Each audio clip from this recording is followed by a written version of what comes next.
Hola, buenos días, tengan todos ustedes nuestro auditorio. Hoy trataremos un tema aquí en Nueva Visión de la Política en México, pues algo que no quisiéramos tratar, que es el de la violencia. Sin embargo, pues bueno, está presente y cada vez empeora más. Y para ello tenemos hoy la visita aquí de Francisco Jiménez Pablo, que es miembro de la dirigencia de la Coordinadora Nacional Plan de Ayala Movimiento Nacional, y que pues ha vivido en carne propia la, la agresividad de las políticas del gobierno federal. Fue encarcelado en 2010 por delitos que jamás cometió. Así es, Carlos. Francisco, para abrir el tema, ¿qué nos puedes comentar sobre esta situación que ha ido creciendo exponencialmente, que es la violencia? Y ya no solamente se trata de un estado, sino creo que se está generalizando en todo el país, y sobre todo sobre los luchadores sociales. Sí, yo creo que la violencia en México ha crecido. En primer lugar, mi visión es que debido a las políticas neoliberales que se han aplicado en los últimos 32 años, la brecha que se ha abierto entre ricos y pobres en este país pues es abismal, y eso ha generado una descomposición social en el país. Por otro lado, creo que México pasó de ser un país puente del narcotráfico a ser un país también consumidor de drogas.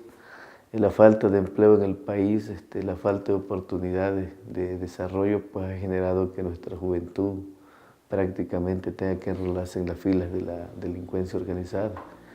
Y bueno, por otro lado, la visión policíaco-militar que se adoptó desde la visión panista en el gobierno en el 2000, la alianza del gobierno con sectores del narcotráfico, pues ha generado toda esta situación de violencia y profundizado con el gobierno de Felipe Calderón, que declaró la guerra al narcotráfico, y pues eso ha generado pues ya una situación de miles de muertos en este país, que comparado incluso con la guerra en Irak, por ejemplo, hay mucho más muertos en este país que en una guerra abierta y frontal que en Irak, ¿no?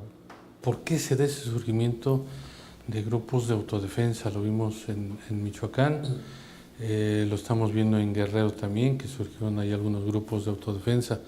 ¿Por qué surgen esos grupos? Hay una crisis de Estado, y hay en el terreno de los hechos un Estado fallido.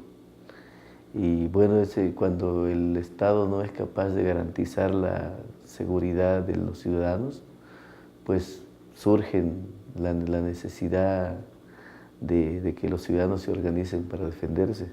Eso fue lo que ha pasado en México. El narcotráfico ha asentado sus laureles, pero básicamente no por una debilidad del Estado, sino también en primer lugar, por el combate frontal desde la visión policíaco-militar, pero en segundo lugar, por la corrupción generalizada de todos los niveles del poder, que se han coludido con el narcotráfico, con la delincuencia organizada.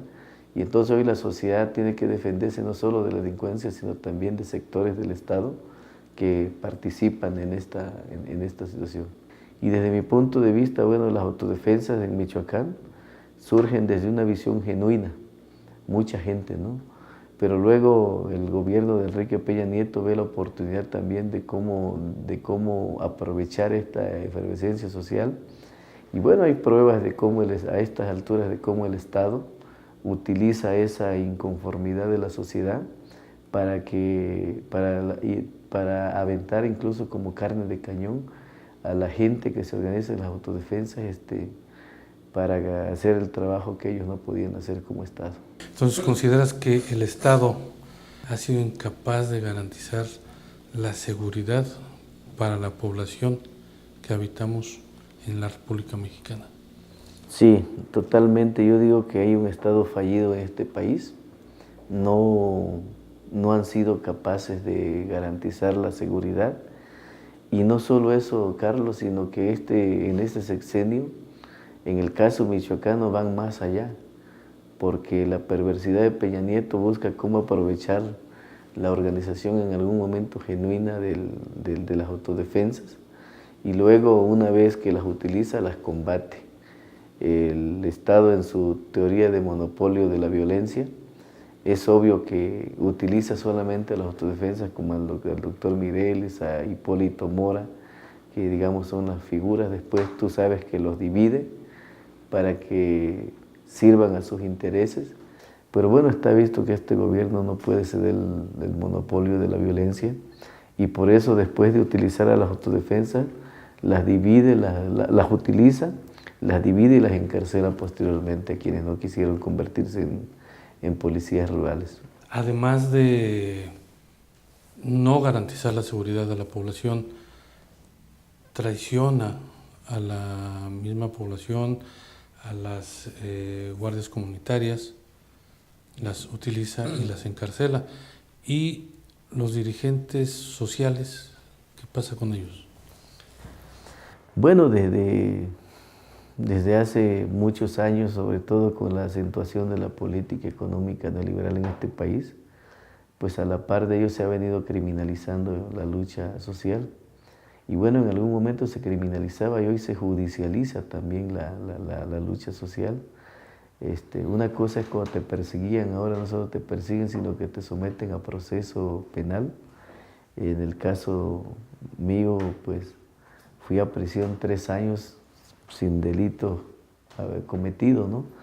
Y bueno, yo quiero dejar aquí ante tu auditorio, Carlos, también una reflexión, y que tiene que ver con cómo el Estado mexicano ha utilizado el secuestro, que es un delito que flagela a la sociedad, que es un delito que todos condenamos por lo que significa para las familias el que le secuestren a un miembro de su familia. Sin embargo, el delito de secuestro ha sido utilizado en este país como un método de criminalización. Está el caso mío como ejemplo, está el caso de Ignacio del Valle, el caso de muchos luchadores sociales, que el delito estándar es el secuestro mínimamente, ¿no? Entonces, bajo esa acusación, el Estado pues trata de obtener legitimidad de la sociedad para decir que lo que tienen en la cárcel son puros secuestradores.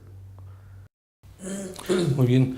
Bueno, si nos permite, vamos a hacer un corte y regresando le vamos a pedir a Francisco que nos hable de todos estos luchadores sociales y autodefensas que han sido encarcelados sin haber cometido ningún delito. ¿Sí? Regresamos.